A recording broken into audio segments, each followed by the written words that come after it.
From the California State Senate, this is Senate Spotlight.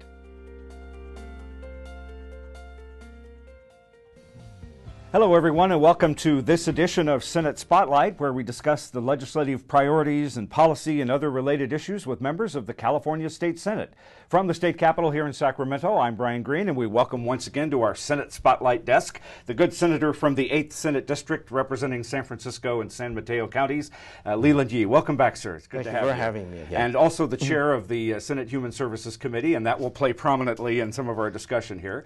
I'm sure you will quiz me accordingly. I will quiz you accordingly. It's like Jeopardy here, isn't it? Well, let's talk about legislation in particular. The deadline for getting bills put into language has just passed in the last week or so, and now the language is gelling and things are starting to come to life as bills are scheduled for policy committees, including yours. Let's just talk about that very briefly and some of the other discussions I've had with your colleagues here. I know that there's not a legislator out there who hasn't heard from a constituent or somebody coming up to him saying, there's too many laws, there's too many bills. What do you say to that as an author of those laws and bills when they ask you those questions? Well, there may be too many bills, but when it comes to their idea, their issues and so on, there's plenty of bills out there that they want to make sure that their issues are represented. And so it's always about one's individual personal issues, and we try to accommodate them. And there are a lot of individuals out there in the state of California, and that's why we've got so many bills. And that brings up the good point, is that a lot of times legislation you and your colleagues author comes from groups or comes from people who literally come to you and say, I see an issue, I see a problem, we need a law. It's not just you throwing stuff on the wall to see if it sticks, right? No, I wish it was that easy, but unfortunately, there are many problems within the state of California that come because of certain laws that either limits or does not allow individuals to do certain things, and they feel that it's important that things are a little bit more relaxed, and that's the reason why there are bills. Well, I know that a lot of your legislation focuses on the basic needs and rights of many of our state's neediest and high risk, and let's talk about some of these as these bills move forward to policy committee. In particular, in this case, foster youth. You have authored 3 pieces of legislation that are going to assist foster youth regarding their engagement and interaction with their social workers, their access to documents, and also pregnant foster youth or foster youth who are single parents. Let's kind of walk through some of those. In particular, SB 342, that's the one that deals with the interaction and connection with the social worker and mandates on that social worker regarding visitation. Tell us about that. Well, one of the major sad things about the state of California and society in general is that there are so many foster kids, and these are kids that because of family situations are no longer with their biological families. And so the state of California then has to kind of take care of them because we need to be a lot more responsible, particularly to our children. And so they are within our care, they're within our jurisdiction. And over the years, we have seen that they need additional help. And so one of the things that we are doing with that particular bill is to require that when social workers are working with foster kids, that they ought to visit them, but visit them in the place in which they're living. A lot of times, because of budget cuts and so on, we don't get face-to-face contact with some of these foster kids in the place that they're living. And the reason why that is important is that you need to know what's going on in that particular living situation. Is there enough supervision? Is there enough food, clothing, for these particular foster youth? And so that's one of the bills that we have that would require that social workers spend a good amount of time in some of their home visits, looking and visiting with the particular foster kids in the home that they're living in. And these kids actually can also request private time outside of the home still with the social worker, correct? That's absolutely right. A lot of times what may happen is that the youngster may want to talk about certain private individuals, sensitive matters, personal matters, outside of the hearing of some of the other foster youth or the foster parents. And so having a combination of both inside the home and outside provides the best of solution of privacy, but then also knowing the condition under which these kids are living in. I assume some of your thinking here is that a lot of these foster youth come from very compromised family situations, and even though there's a lot of wonderful foster parents out there, they could be in a situation that may even be worse than what they came from. Is that right? That's right. That's right. You know, oftentimes we hope that all foster parents are going to treat their foster youth, their charges in a kind, compassionate, nurturing way, but sometimes that may not happen. And it's important that the social worker has this particular information to improve the living situation of the foster kids.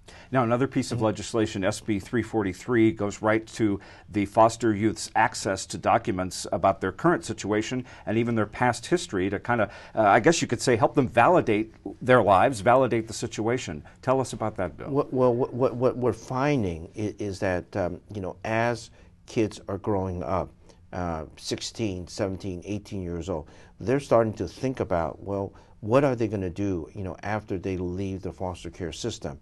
You know, do I have a job? Am I going to be able to enter into a particular career? And having the appropriate documents so that they can make applications for college or make application for a job or career is going to be really important.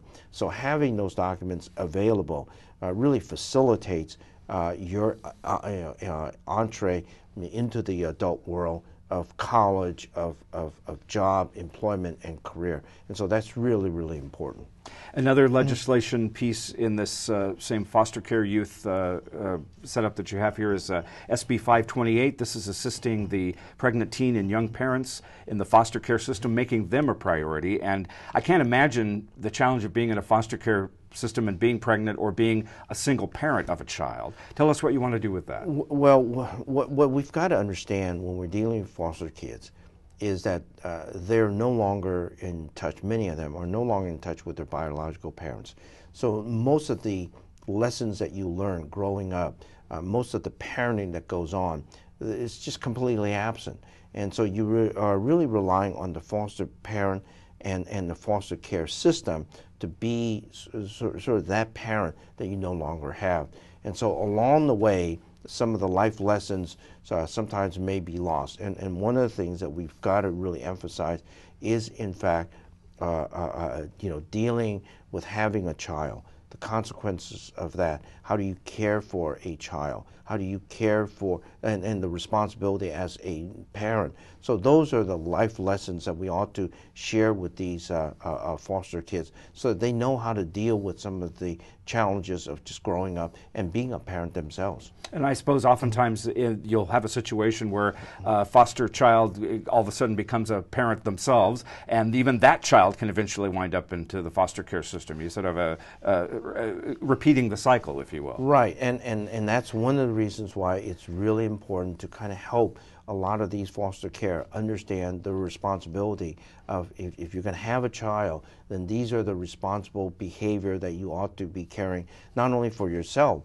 but also for your child. And that's one of the reasons why there was another bill that we have that allows priority to be given to some of these foster kids who now have kids themselves, foster kids who are now parents themselves, who have kids, and how do we provide some child care for them so that they can get the care while mom may be going to school, going and getting some kind of training, job training. So all of those kinds of assistance we need to provide for the foster child and or foster parent and their kids too. I think it's important to point out that despite how technical some of this legislation seems in terms of the language, really how important it is for these young people, whether they're parents or not, but are in the system, perhaps ready to be emancipated sooner than later, how important it really is to help them in all of these ways. You're absolutely right. The reality is that we now are their parents. The state of California are now providing that substitute parent, and it's a tremendous responsibility. And what we've got to start thinking about is that all the lessons that their biological parents are providing, we've got to step in and provide that particular training. We've got to provide that parent and that education. And it takes a lot of work. And trying to piece all of that together is part of the bill package that we have. Mental health issues have also taken center stage here in the last few months in the legislature, especially as part of the debate over gun control and controlling gun violence. Some would say that nexus between mental health issues and gun violence is unfair, but it really actually points to a bigger picture and making sure that those who are dealing with mental health issues receive appropriate care and outpatient treatment. And one part of the debate has centers on the Laura's Law implementation. This is the law allowing counties to pursue court-ordered mental health treatment. There are only 2 counties, from what I understand, that are actually taking advantage of what is now a decade-old law.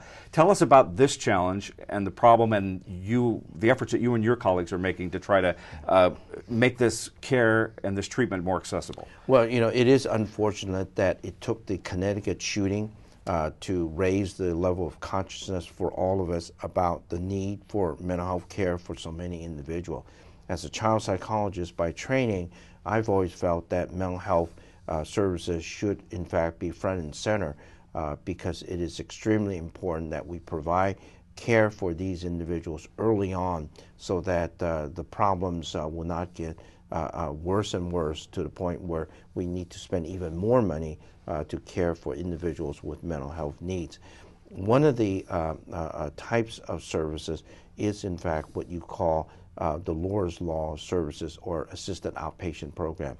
This is a program for individuals with mental health needs who may not recognize that they have those needs, may not feel that they ought to get into any kinds of program, but nevertheless they create all kinds of difficulty, not only for themselves, but for the family. They're out there on their own, sleeping in the streets, getting into all kinds of trouble, hurting themselves, hurting others. And so what the assisted outpatient program is going to do is to require that they get the kind of help that they ought to and hopefully saving their lives and other individuals' lives. The worst thing that you can do is to have someone with mental health needs out in the street creating all kinds of problems and then getting involved with the law enforcement and then maybe some kind of a horrific altercation. So assisted outpatient is an important program to help with those individuals with mental health needs. And you have a piece of legislation that's part of that package, SB 664, that sort of removes the red tape, the bureaucracy, if you will, for counties to be able to implement it fully. Right. What that bill will do is to facilitate the implementation of Laura's Law in different counties. As you indicate, there's one county, Nevada County, that currently has this particular program. LA County has a small pilot, and hopefully that pilot will turn out good results and LA County will start adopting. But what my bill will do is to remove the requirement that county boards of supervisors need to okay this particular program before it's implemented in any county. And instead, we will rely on mental health professionals to do their due diligence evaluation and to see whether or not it can and should be implemented in their own county. You have expressed displeasure with some of your mental health professional colleagues, you being a mental health practitioner, a psychologist, those who shy away from involuntary treatment when it actually can help. But there are others that say we shouldn't be focused on voluntary or involuntary. We need to get the dollars there to do something. Give me some more perspective on that. Well, my feeling as a trained psychologist is that you look at the needs of your patient and your client, and then you establish a treatment strategy behind that. I don't inject into my thinking process a certain ideology. Should it be mandatory or it should not be? It really depends on the needs of the particular individual. So if you have a patient that is going to be avoid accepting responsibility, not feel that he or she needs that kind of help, even though that person may, then you've got to look at, well, what is the interest of that patient? Is the interest to leave that patient out in the street to fend for him or herself, or is it to try and get that help, even though that particular patient may not recognize the need for that particular help? And I would fall on the latter rather than the former, that in fact we ought to embrace programs that would in fact require that the individual get the help that they need, albeit that there are civil rights issues and so on. But if you go through the court and you have a fair hearing on what the needs of that individual may be, protecting that individual's right, and if the judge agrees, then it seems to me that we ought to then provide those particular services, even though a particular patient may not seem to think that they need that help. The president has asked for a dialogue, a national dialogue on this issue, and there have been billions of dollars that have been taken away from mental health funding in the local levels and in the states, and billions more that are going to be needed to do this. Obviously, you agree that a national dialogue is just as important as what we're doing here in the states, right? Well, absolutely. But ultimately, what we've got to understand is that mental health services is absolutely not available for many individuals. We need to provide sufficient funding for that, but that funding needs to stay. It's not a situation where after the Columbine shooting, after the Virginia Tech shooting, after the Connecticut shooting, that we can then decrease that funding. This has got to be an ongoing effort. Unfortunately, problems such as mental health are not going to be solved overnight. It's going to take years, and it's going to take program, and we've got to be committed that these kinds of program and funding are going to be around for quite some time. Thank you very much for your commitment to all the issues that you're working on. A lot more we could discuss, but we'll bring you back to do it again. Thank you very Doing much. well with the quizzing. Good job. Thank you very much, Senator Leland Yee from the 8th Senate District. Thanks for coming in. We'll do this again with you soon. Thank you very much, sir. And that is it for this edition of Senate Spotlight. We invite you to join us next time around as we discuss important legislative issues and policies with the newsmakers and the newsbreakers of the California State Senate. From the state capitol in Sacramento, I'm Brian Green. Thanks for watching. Thanks for watching Senate Spotlight.